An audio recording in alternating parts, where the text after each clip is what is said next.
La Côte d'Ivoire s'est dotée d'une plateforme électronique qui va permettre de gérer de manière dématérialisée les opérations de passation des marchés publics.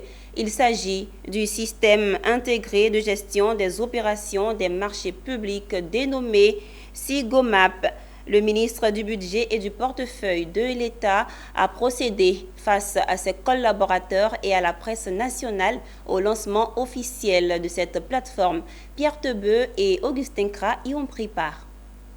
Retenez bien ce sigle, SIGOMAP, le système intégré de gestion des opérations des marchés publics en Côte d'Ivoire.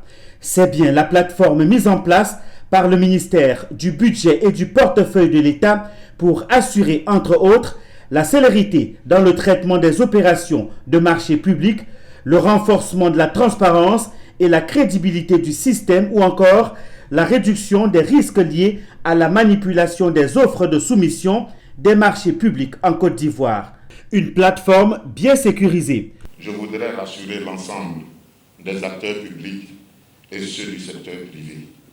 Des dispositions particulières ont été prises par les services techniques du ministère, en l'occurrence la DGMD, en vue de garantir la fiabilité et la sécurité du système, mais également aider à son appropriation. Pour accéder au SIGOMAP, on a juste besoin d'un appareil électronique, d'une tablette ou d'un portable et d'une connexion Internet. Et via le lien www.sigomap.gouv.ci, vous accédez sur la plateforme. Ici, vous avez la possibilité de créer votre compte et souscrire aux appels d'offres des marchés publics.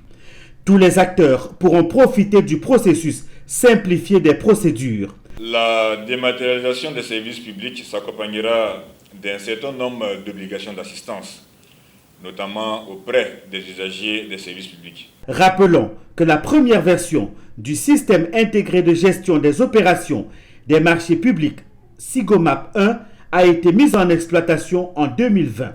Cette première version avait pour vocation de gérer les opérations réalisées par les acteurs de l'administration. La version 2 vise à dématérialiser l'ensemble des opérations.